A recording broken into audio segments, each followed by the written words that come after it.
If you're South African and you can be open minded to receive what I'm about to say, you can stay. But if you know you can, you can scroll past this post. All right, let me start.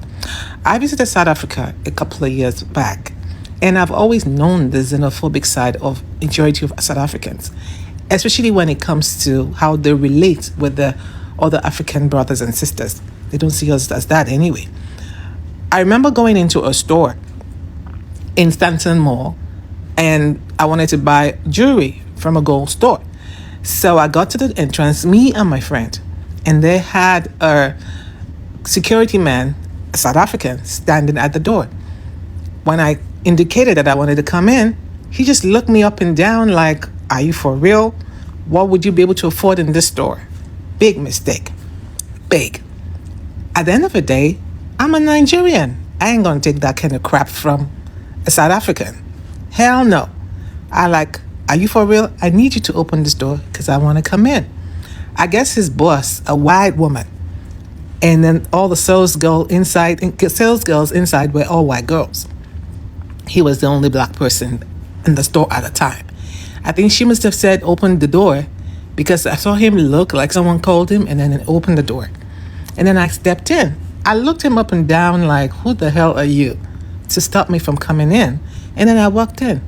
It's also always this thing when you're dealing with white people. Sorry, I have to say this, because even with the white South African, it's the same attitude. You always look at black people like they don't deserve to be in a store that they assume in their head is all luxury you cannot afford. They keep forgetting that the continent itself is rich. I mean, the African continent. And all of us in this year and age, we've gone beyond the ones they knew way back when they thought they could capture us and enslave us. Okay, let me go back to my story. So, of course, I came in. One of the girls sizes up and, okay, they're black ladies. What can they buy here? And then the other one, at least she was a bit civil. And was like, oh, what would you like to buy today? And so I looked through the displays. Of course, I saw some of the things that I really, really liked. And some things that I wanted to take back home to sell to my friends. So at the end of the day, I saw stuff. But from the corner of my eyes, I noticed that a white woman came to the door. And this same black South African guy was so quick to open the door for this woman, even though she was just wearing a camisole and a shorts. And I was well dressed. And she came in. And of course, the other girl was quick to attend to her in a very warm manner. I took all of that in. And then I looked at the girl attending to me. I'd already seen all the things I wanted, and I told her to bring them out.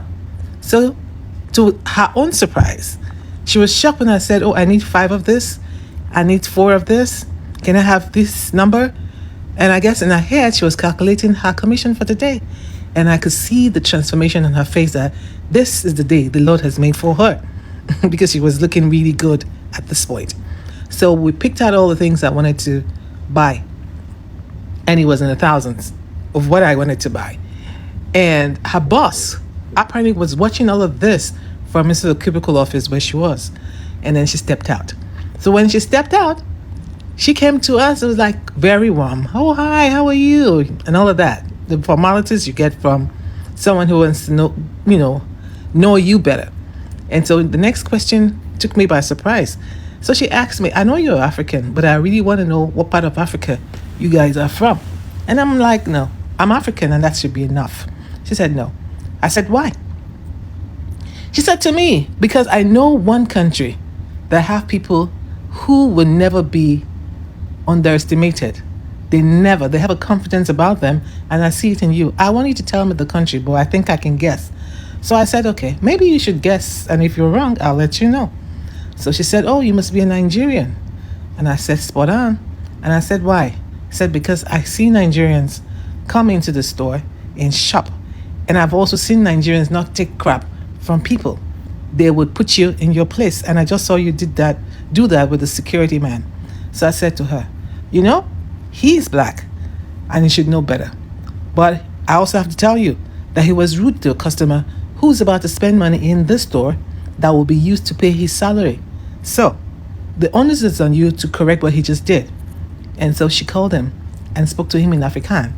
And then I looked at him. He had this murderous look inside of his eyes. and try to be smiling to say, "Oh, madam, I'm so sorry. I didn't mean to offend you." But his eyes said something else, like, "If I catch you outside, I hope you'll be able to make it back home whole." And I just smiled. And I said to him, "Even though your mouth says you're sorry, your eyes tells a different story. But it's not, I'm going to tell you something, not today, Satan. Ain't going to work with me." Of course, she offered us chocolates, offered us coffee, and had my things packed. And from the side of my eyes, I looked at the other lady. And she, too, didn't get a sale from the woman she was so quick to attend to because of the color of her skin. And I heard that one say, "Oh, I'm just window shopping. You guys have nice things. Have a lovely day." And there she lost the sale. And then she lost her commission. While this other girl, you could see how very quick she was to make sure that everything was packed properly. Everything was nicely packed. And of course, I paid her cash. Yes, cash. I was on holiday, so I had cash to spend. And I paid her, and then I left. And then I walked to the guy on my way out. I was like, it pays, truly pays, to be decent, even to your fellow brothers. This right here behavior that you have is not going to do you any good. So for those who are crying over the xenophobic attitude of South Africans right now, that is costing them a total isolation with blacks across the globe now, not just blacks in Africa, across the globe, not wanting to have anything to do with them. I don't know why they're surprised. So, just so they will know how bad what they have done will cost them, what bad behavior they put out for the world to see, to their fellow African brothers. What is costing them is what you're seeing at the World Cup, with every African in that continent of Africa turning against them and giving their support to Mexico. And that power, that energy that should have been behind the Bafana boys, they gave to the Mexican players. And it worked. And believe you me, if what I hear is what's going to go on, they'll make sure they never qualify for the next round. Africans are going to put that juju on them till they cannot even perform right. You got 2 red cards. Are you surprised? That energy, that power that Africans have to draw good to their own, they took away from you. Because you guys have no value for life, for other Africans who come into your country to make a living. Hard work is what have brought them thus far in all that they do in your country. Yet, you keep accusing them of taking something that you can't even keep. You are not even qualified to have those things that you're asking them to, you're accusing them of taking away from you. Majority of South African men are lazy. I can say it with my full chest. Lazy. Go into that country and see. If they're not drinking unkoboti, they are busy sleeping with women who will birth babies for them that they can't even take care of. They can't. And then they wonder why their women go for other men from other African countries just to have stability in their lives and to birth children who have fathers that are present. Your problem is not other African countries. You guys need to look inward and check yourself. Even to some other African countries close to you, you treat them like aliens. You guys have a spirit around you that is evil, and you need to take care of it. You need to check you and stop accusing people of something they haven't taken from you. Just saying.